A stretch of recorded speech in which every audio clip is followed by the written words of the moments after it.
Hello, everyone. First off, I don't know how this is going to look, the video. I'm using an iPad because I've always used my iPhone, and the last two times I shot a video, two times ago it got cut short. Man, I'm getting old. And about 15 minutes ago, I got 7 minutes in and it crashed. And I think it's just a storage issue. You got to delete some apps or delete some music from my library on device. So I'll take care of that, and then we'll be back probably to using an iPhone. So I hope this doesn't look weird. It looks like I'm looking in a different place. I can't tell. I guess the camera's over there. So today I am going to be talking. So first, there is a giveaway at the end here. So if you want to scrub right to the end right now, have at it. I won't say what it is until the end. So I guess the average time of watching this will probably be 2 minutes. People will hear me say that. Sorry. Maybe you do like these videos. So I'm talking about Wilco because I'm seeing them live tonight. The second show I've seen since COVID. First was about 2 weeks ago. 2 or 3 weeks ago, I showed Josh Ritter, and it was a different experience, and I mean that in a positive way. Having not seen live music in almost 2 years, it was just remarkable to be in a room with people, also people who were extremely responsible and grateful. You had to be vaccinated, you had to wear a mask, they had distancing measures in place. Everybody followed the rules and was super joyous. Ritter was just wonderful. And then tonight is Wilco, a band that I've seen many, many times. 50, 60, 460, I don't know, a lot. And some of the best early moments, or early adult year moments, like college, post-college, with my brother, sort of discovering this sound, discovering Uncle Tupelo and the Jayhawks and Wilco and Sunvolt and the Backsliders and all these great Six String Drag, all these great bands from old 97s, Bottle Rockets, discovering these guys. And I saw Wilco and the Jayhawks at the Cincinnati Zoo with my brother in 1995, and it's one of the best days of my life, without question. The exhilaration we both felt seeing these two bands that we were just learning about and falling in love with was just wonderful, and I will take that memory with me forever. Just a day I wish I got to talk to my brother about before he passed away. It would have been great to catch up and sort of reminisce about what a wonderful day that was. So if you're listening out there, thanks for hosting me in Cincinnati and taking me to such a wonderful event. So my top 5 Wilco shows, and here they are. Number 5 is Irving Plaza, New York City, February 15th, 1997, otherwise known as the Deli Tray Show. This is the show when Wilco in the encore brought out a deli tray. Somehow it ended up getting tossed all over the place, and people were whipping food back off the stage to the stage. It was rowdy. There was an HBO show called Reverb that you may still be able to find somewhere, maybe on YouTube or something. I remember seeing it not long ago, that is from this night. Reverb was around for a few years. I loved it, and they would have live shows on HBO. I don't think they would air them live. They would air them after, but it was just, I loved them. They had really good bands, and Wilco was on there, and this show was on there.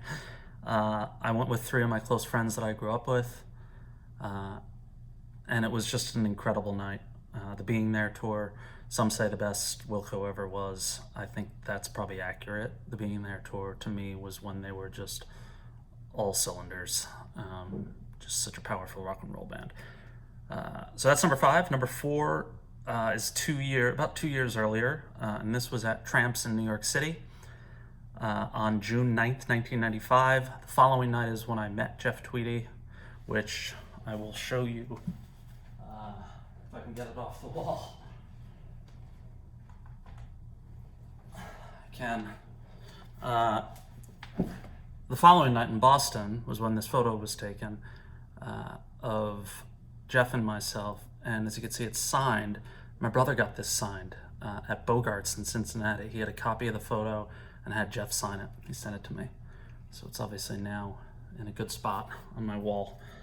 But the night before that show in Boston was Wilco, Blue Mountain, and the Scud Mountain Boys. What a lineup. I'd never heard of Blue Mountain, I'd never heard of Scud Mountain Boys. And both are among my favorite bands now. There was like a wild cast of people at the show. I think Dave Perner and Dan Murphy from Soul Asylum, Freddie Johnston was there, maybe the Jayhawks guy. It was just a wonderful night. And was with a bunch of friends of mine, and just a tremendous night. So that was obviously on the AM tour. AM, yeah. Number 3 would be June 21st, 2013 at Mass Moca. I think it's the 21st. This is the covers show.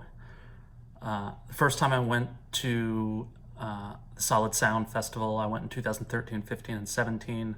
Missed it in 19. May go back next year. I think it's next. They're supposed to be this year. They pushed it to next year.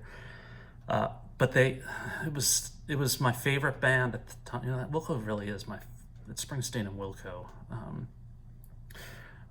and Uncle Tupelo, and I don't know, Dylan, and Stones, Beatles, Towns, Nick Drake, Buckner, The Clash, some others, Public Enemy, early. I don't know. Now I'm just going on a tangent. So it was my favorite band, playing literally all my favorite songs. They played Cut Your Hair by Pavement. They played Marquee Moon by Television, and Your Bird Can Sing by the Beatles twice. They played it back to back. They closed with Roadrunner by the Modern Lovers. It was just, my heart skips when I think about that night. I remember exactly where I was standing and sort of the feeling I had just seeing them play songs I loved, my favorite band. It's just a tremendous night. I thank Wilco so much for doing that. What a treat for their fans. So that's number 3. Number 2 is the first time I saw them. So December 14th, 1994 at Johnny D's in Somerville, Massachusetts. I was in college in Boston at the time. And I remember I think it was finals week, and I'd never seen Wilco. I drove out. I remember it was a bad snowstorm, and I drove out. I don't know how far Somerville is from Boston. 30 minutes, maybe? An hour? I don't know. And there weren't that many people there. Wilco it was their 3rd show, I think, since they formed. I think they had a show in St. Louis, maybe Chicago. I don't remember exactly, but I think this was their 3rd show, 3rd or 4th. I yelled out for Whiskey Bottle, which anyone knows is not a Jeff Tweedy song from Uncle Tupelo. It's a Jay Farrar song. So I was one of those fans who thought that I knew what I was talking about and did not. I met them all that night, and you can see right there, that's a menu from Johnny D's that they all signed. The whole band. I remember Jeff played Listen to Her Heart by Tom Petty. I think he played that. He played Gun by Uncle Tupelo. Just that, just so you know what you probably like that, what's going on in that. So that's that menu, and above it is a Lucinda Williams postcard that my brother sent me when I was having some troubles in the late 90s. I was just struggling. I was young and didn't know what I was doing with my life, and he sent me a very, very loving, sweet message that I found after he passed away, and I put it in that frame alongside that Wilco thing. I think they sit well together. I remember driving back to campus in Boston and just being like, this is different, right? Like, I've talked about the Springsteen show I saw at Giant Stadium in '85. This was like, whoa, this is not a small bit of my life anymore. This is bigger.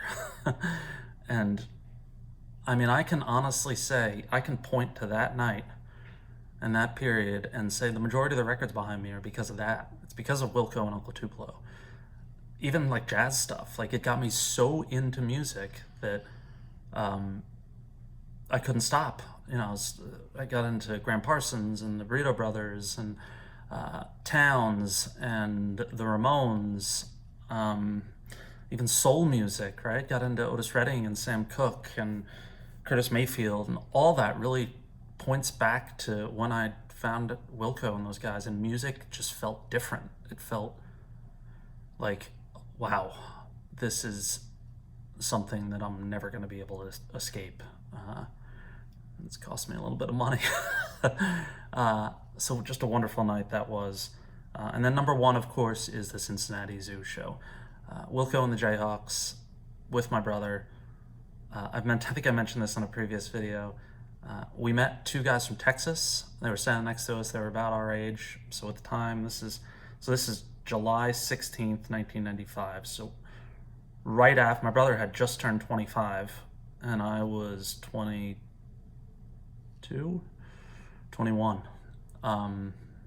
Yeah, 21. And these guys from Texas just kept buying us beers. And I remember I said to my brother, his name is Lane, I should just start using his name, Lane. I think I said to him, should we get around? And he's like, no, they seem to keep on, like, if one of us steps away, they're just going to hand us another. And they did. And it was just a tremendous, tremendous night. When it ended, Lane and I sort of walked around outside of the Cincinnati Zoo, just talking for a while. And then he said, you want to go up into the hills? I think there's hills up in Cincinnati. Mount Adams? Is that the Mount something?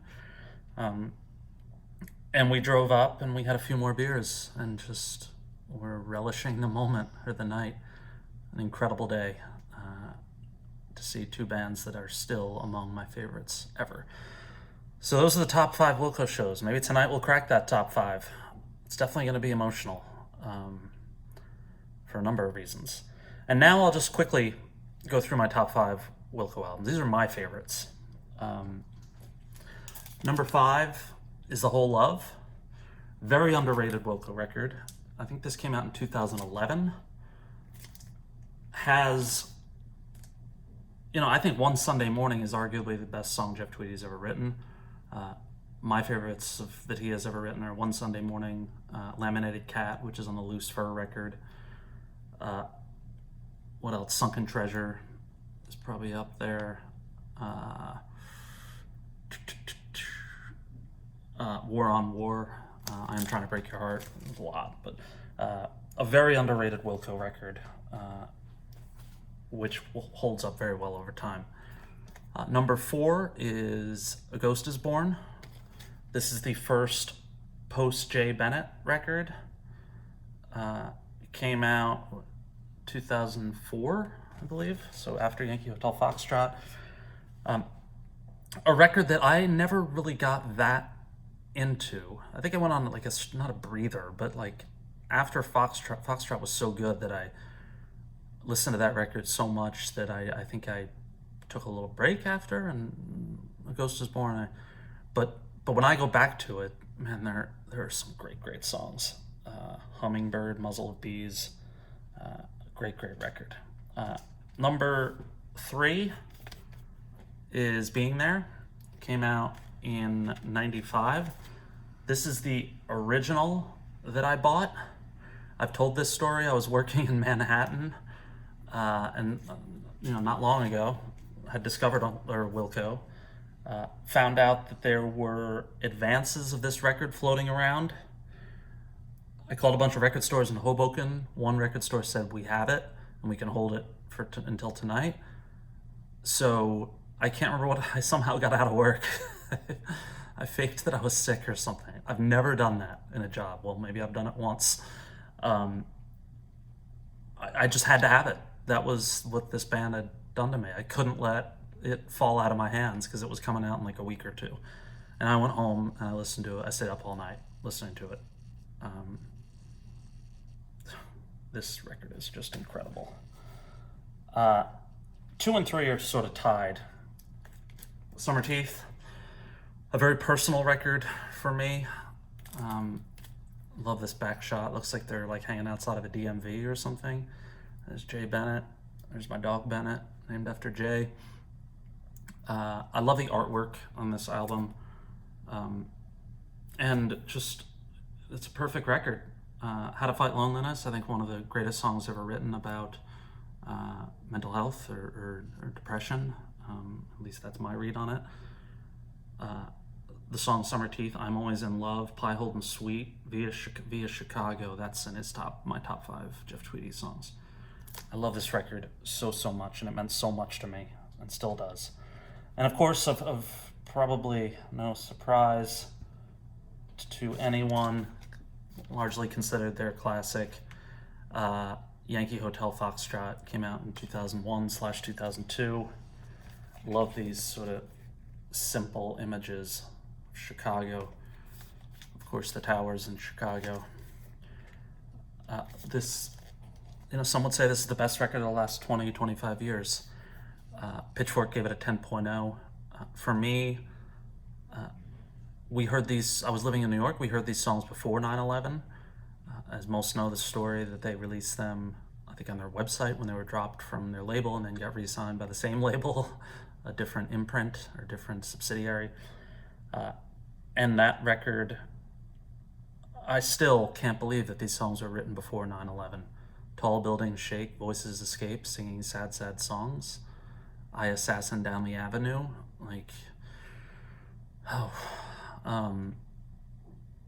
I remember when they played Town Hall in New York City. It was, I think, September 26th and 27th of 2001. And I remember I was with my friends, Maggie and Frank, and we were walking down, I think it was 8th or 9th Avenue, and we were talking about this record, and all of us were crying, just talking, how much these lyrics reminded us of that day. So heavy stuff. That's it. That's my Wilco night. I also, in the event that anybody in Wilco's camp watches this, want to thank Jeff Tweedy for dedicating a song to my brother after he passed away. Jeff Tweedy and his wife and kids have been doing those Instagram live shows from their home, and not long after we learned that my brother had passed away, one of those shows was coming up. I was not in the best state of mind, and I asked Jeff's wife, Sue Miller, over Instagram if he would play Please Tell My Brother for my family and me and his friends, and Jeff did. And that is how much that helped with our sadness, to have somebody that Lane and I loved so much. I'll never be able to repay or thank. So Jeff, or if anybody in Jeff's camp sees this, thank you from the bottom of my heart, and from my mother. My mother adores Jeff Tweedy and Wilco now because of that, because of what you did for us. And you can see I'm gonna get, thank you again. A band I wish more people knew about. So that's it for Wilco. I'll see you guys tonight. Can't wait. Band I wish more people knew about, Star City. Not on vinyl yet. I manage this band in New York. They have 2 records. The first one is just called Star City. This one is called Inside the Other Days. I believe it's on Spotify and Apple Music. There's another Star City that is not them that's listed. It's confusing. I think the artwork may be off. Maybe I'll get that, help get that fixed. These guys were great. Jason Lewis was a lead singer, and he has a YouTube channel called Painfully Honest Tech, where he talks about technology. It's really popular. I'll put a link to it. And these two, they were a great Americana band. I never got them signed. I was trying to get them signed. We almost did. We almost had a deal with a label in the UK. I remember that dinner, how nervous I was. But we did some fun stuff. We got them to play in stores in St. Louis, and they toured a bit, and just an incredible, so many memories from this band, and I was so proud when this record came out. So now my giveaway, and I guess it has to be tied to this artist. So this is what I'm going to give away, is Steve Van Zandt's new record, not a record, Steve Van Zandt's new book, his memoir, Unrequited Infatuations, which is supposed to be fantastic. I have not read it yet because I'm reading a book about Townes Van Zandt right now, but I bought 2 copies of this by accident. So this is untouched, aside from me holding it now and taking it out of the box. And here's what I'll do. Since I'm talking about my brother and Bruce, My brother and I had one song. We loved everything Springsteen, but one song in particular was sort of our song. And since Bruce has a billion songs, I'll narrow it for you. It was a song that we just connected on. It was just like very euphoric, and I'll just say it's on either. I'll put it in a time period: either "Darkness on the Edge of Town" or "The River." A song that I think may have been his favorite Bruce song and is right up there with me. And whenever we saw Bruce live, this was sort of our song. So the first person to name that song in the comments will get this little Steven book. 20 minutes. I'm going to see Wilco. Thanks for stopping by, and I will be back soon. Take care.